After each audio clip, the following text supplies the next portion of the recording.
नमस्कार, मैं सुरेश कुमार। सबसे पहले आपसे रिक्वेस्ट है कि अगर आपने चैनल को सब्सक्राइब नहीं किया है तो सब्सक्राइब बटन पर क्लिक करके चैनल को ज़रूर सब्सक्राइब कर लें। तो आज हम बात करेंगे कि कौन कौन सी एक्टिविटीज़ हैं जो कि आंगनवाड़ी वर्कर पोषण ट्रैकर में 5 अगस्त तक कंप्लीट करेंगी। तो सबसे पहले हम आते हैं डेली ट्रैकिंग पे। जे सिर्फ 5 अगस्त तक ही नहीं, जे आपने डेली बेसिस पे जो डेली ट्रैकिंग पे जाना है तो आंगनवाड़ी सेंटर स्टेटस ओपन लिखना है। अटेंडेंस, मॉर्निंग स्नैक, SCM और एक्टिविटीज़ जे भी आपने कंप्लीट करनी है। आपके माइंड में ये ज़रूर आ रहा होगा कि जे बार बार क्यों बताया जाता है। जे इसलिए बताया जाता है क्योंकि अभी भी जो हमारी स्टेट की परफॉर्मेंस है डेली ट्रैकिंग में वो बहुत कम आ रही है, वो सेटिस्फैक्ट्री नहीं है।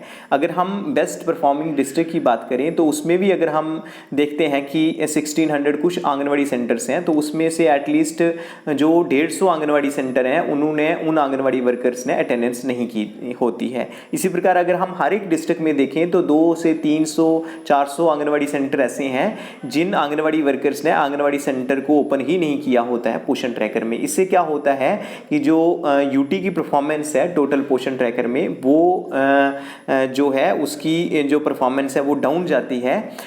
तो जे हमारी जो अचीवमेंट में इसमें फ़र्क पड़ता है। इसीलिए सभी से रिक्वेस्ट है कि वो डेली बेसिस पे जो है पोषण ट्रैकर वो ज़रूर ओपन करें। जो है जो डेली ट्रैकिंग है तो इसको आप ज़रूर आंगनवाड़ी सेंटर ओपन पे यस लिखें। और कुछ एक अगर आंगनवाड़ी वर्कर्स दूसरी हैं जिनका आपको लगता है कि वो आंगनवाड़ी सेंटर्स ओपन नहीं कर रही हैं तो आप उन्हें भी जो मैसेज है जे उन्हें बता दें कि उन्होंने डेली बेसिस पे जो आंगनवाड़ी सेंटर है वो ओपन करना है। नंबर 2 पे जब हम आते हैं उसमें एक चीज़ और देखी गई है कि हमारी आंगनवाड़ी वर्कर्स क्या करती हैं कि जो बेनिफिशियरी डिलीट करना होता है उसको माइग्रेट आउट कर देती हैं। तो ये आपको एक बार दोबारा से क्लियर कर दें कि जो माइग्रेट आउट जो बेनिफिशियरी है दैट मीन्स ये जो बेनिफिशियरी है जो कहीं दूसरे स्थान पर गया है और वो टेम्परेरली गया हुआ है। इसीलिए जो बेनिफिशियरी आपके सेंटर में आपने डिलीट करना होता है उसको माइग्रेट आउट में नहीं डाल सकते हैं। जी आप क्या करेंगे कि जो अगर आपने डिलीट ही करवाना है कोई जो बेनिफिशियरी तो आप क्या करेंगे कि जो CDPO वाली आईडी है या सुपरवाइजर वाली आईडी है वहां से जाके उन्हें कह के आप उस बेनिफिशियरी को डीएक्टिवेट करवा सकते हैं। तो जी आप ध्यान रखें क्योंकि बड़ी सारी जैसे इसमें भी देखें कि जो बच्चे हैं जे अगर चले गए हैं आंगनवाड़ी सेंटर में नहीं आते हैं तो आपने माइग्रेट आउट नहीं करना है। अगर वो स्कूल में जाते हैं तो is the child going to school उसमें यस कर देना है, माइग्रेट आउट बेनिफिशियरी को नहीं करना है। जे उसके बाद हम अगर आपने माइग्रेट आउट किए भी हैं गलती से तो आप माइग्रेट इन के ऑप्शन में जाके इन बेनिफिशरीज को माइग्रेट इन कर सकते हैं। उसके बाद अगर हम जल्दी से देखें डैशबोर्ड की तरफ तो जो ग्रोथ मॉनिटरिंग है जी आपने 5 तारीख तक करनी है। तो इसमें कुछ एक आंगनवाड़ी वर्कर्स ने आज ग्रोथ मॉनिटरिंग की थी, हाइट वेट किया था, लेकिन वो कह रहे हैं कि जो पेंडिंग भी 24 दिखा रहा है और मेजरमेंट टेकन भी जैसे जहाँ 24 बेनिफिशरीज हैं तो जो हाइट वेट किया है वो भी 24 का दिखा रहा है और पेंडिंग भी 24 का दिखा रहा है। जो 1-2 दिन में ठीक हो जाएगा।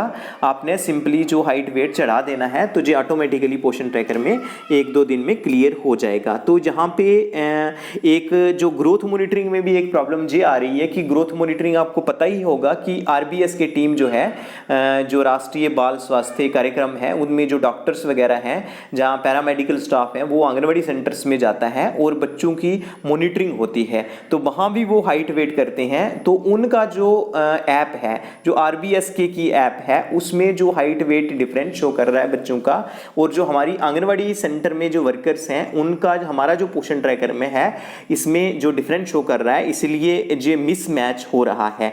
तो आपने क्या करना है कि प्रॉपर बच्चों का हाइट वेट लेना है। तो अभी कुछ एक मिसकंसेप्शन ये है कि अगर हम सैम और मैम चिल्ड्रन, सैम मैम का मतलब होता है सीवियरली मालनरिश्ड, मतलब जो कुपोषित बच्चे हैं, बड़ी ज़्यादा कुपोषित बच्चे हैं, और मैम होता है मॉडरेटली मालनरिश्ड, मतलब जो थोड़े कम कुपोषित बच्चे हैं।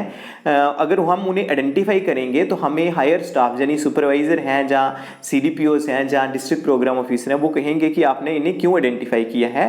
तो ये एक मिसकंसेप्शन है, ये सही नहीं है। अगर आप बच्चों को आइडेंटिफाई करते हैं सीवियरली मालनरिश्ड और मॉडरेटली मालनरिश्ड दैट मीन्स वो आंगनवाड़ी वर्कर की अचीवमेंट है, क्योंकि जब तक हम बच्चे को आइडेंटिफाई ही नहीं करेंगे कि ये बच्चा मॉल नरिश्ड है, फिर हम कैसे उसे हेल्थ चेकअप करवा सकते हैं, कैसे हम डबल डाइट दें, क्योंकि अगर कोई बच्चा मॉल नरिश्ड होगा तो हमने उसकी डबल डाइट करनी है, उसको प्रॉपर केयर करना है, हेल्थ चेकअप कराना है, उसके घर में जाके होम विजिट करना है और उनके पेरेंट्स के साथ इंटरेक्शन करनी है, ताकि वो भी इसके बारे में अवेयर हो जाएं। और सभी हमारे कलेक्टिव एफर्ट से क्या करेंगे कि जैसे मेडिकल डिपार्टमेंट है, हमारे वाला डिपार्टमेंट है, आंगनवाड़ी वर्कर है, जब पेरेंट्स हैं, कलेक्टिव एफर्ट्स करने हैं ताकि वो बच्चा जो सीवियरली मॉल नरिश्ड है, जो मॉडरेटली मॉल नरिश्ड है, उससे नॉर्मल में आ सके। तो आप सैम और मैम जो बच्चे हैं वो अगर आइडेंटिफाई करते हैं, हाइट वेट है, अगर आपका आता है तो आप ज़रूर आइडेंटिफाई कीजिएगा। उसके बाद जो थर्ड जो तीसरी बात जो है कि वो ये है कि जो आपका होम विजिट है ये भी देखना है, ये तो आपने रेगुलर बेसिस पे ही देखने हैं, डेली देखना है कि अगर कोई पेंडिंग रहता है तो उसको कंप्लीट कर देना है। आपको बताते चलिए कि जो ग्रोथ मॉनिटरिंग है और जो होम विजिट है ये इंसेंटिव से रिलेटेड है। अगर आप ग्रोथ मॉनिटरिंग और होम विजिट 15 तारीख से पहले पहले कर देते हैं, अभी तो आपने कोशिश करनी है कि 5 तारीख से पहले पहले कर देना, अगर फिर भी नहीं होता है तो 15 तारीख से पहले पहले करना है। अगर पहले पहले कर देते हैं तो आपको वो इंसेंटिव मिलेंगे, अगर 15 तारीख से बाद में होता है तो वो जो इंसेंटिव है जी नहीं मिलेंगे।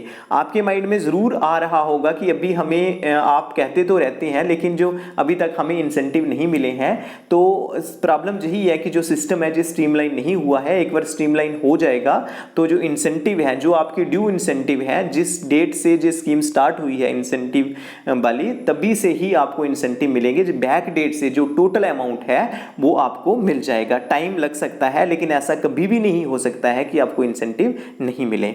उसके बाद ये जो आधार वेरिफिकेशन की बात हम करते हैं, तो आधार वेरिफिकेशन आपने जो भी पेंडिंग होगा वो आधार वेरिफिकेशन करना, एक बार बेनिफिशियरीज को देख लेना है। अगर कोई बेनिफिशियरी पेंडिंग आता है तो उसका जो आधार है उसको वेरीफाई करना है। उसके बाद जो टेक होम राशन है वो आपने चढ़ाना है। जब अगर आपने जो बेनिफिशियरीज को THR दिया है तो वो भी आपने, जे इंडिविजुअल बेनिफिशियरी के आगे जाके आपको पता ही है कि जो THR कैसे चढ़ाना है, वो भी आपने इमीडिएटली कंप्लीट कर देना है।